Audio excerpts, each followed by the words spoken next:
सातारा शहरात गॅस टंचाईमुळे महाविकास आघाडीच्या वतीने आंदोलन करण्यात आले असून कार्यकर्त्यांनी जोरदार घोषणाबाजी करत प्रशासनाचे लक्ष वेधले आहे। आंदोलनकर्त्यांनी सांगितले की सध्या निर्माण झालेल्या युद्धजन्य परिस्थितीमुळे स्वयंपाकाच्या गॅसची टंचाई निर्माण झाली आहे, त्यामुळे अनेक घरांमध्ये मोठ्या अडचणी निर्माण झाल्या आहेत। राज्य सरकारच्या मुख्यमंत्री माझी लाडकी बहीण योजना अंतर्गत महिलांना मदत देण्याची घोषणा केली जाते, मात्र गॅस टंचाईमुळे आज लाडक्या बहिणींवर पुन्हा चुलीवर स्वयंपाक करण्याची वेळ आली आहे, अशी टीका आंदोलनकर्त्यांनी केली आहे।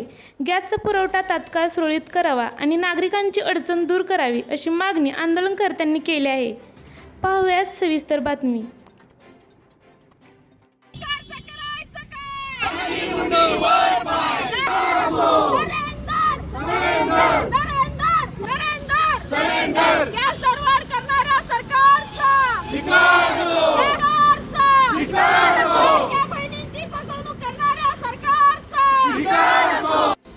या ठिकाणी महाराष्ट्राचे सन्माननीय मुख्यमंत्री साहेब म्हणतायत माध्यमांना की तुम्ही पॅनिक वातावरण तयार करू नका आणि तेच कमर्शियल सिलेंडर बंद करतायत। आज त्यांचा हातावरचं पोट आहे, जे वडापाव आता विकतात, जे छोटे छोटे ठेले लावतात, ज्यांना जो गॅस लागतो ते बंद झालेला आहे।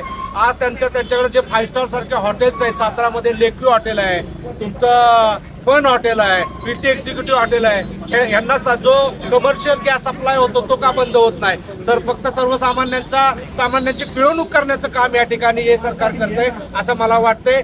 आज या ठिकाणी जर तुमच्याकडे सिलेंडरची पूर्ण मात्रा असेल तर मग एवढ्या मोठ्या लाईन्स का लागतात? आमच्या माता भगिनी का तिथं थांबतायत?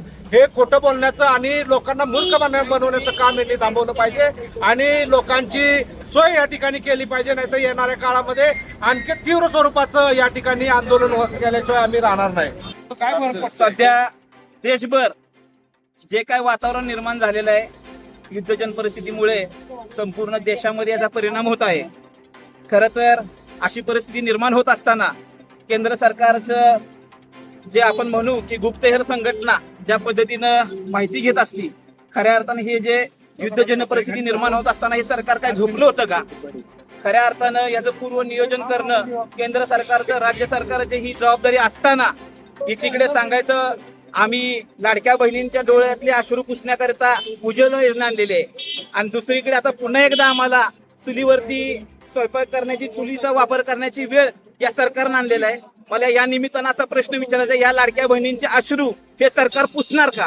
खरं तर आपण बघितलं असेल की ज्या पद्धतीचं या सरकारमध्ये नियोजन सुरू आहे, खरं तर ह्यांचं सरकारमध्ये कोणाचाही ताळमेळ नाहीये।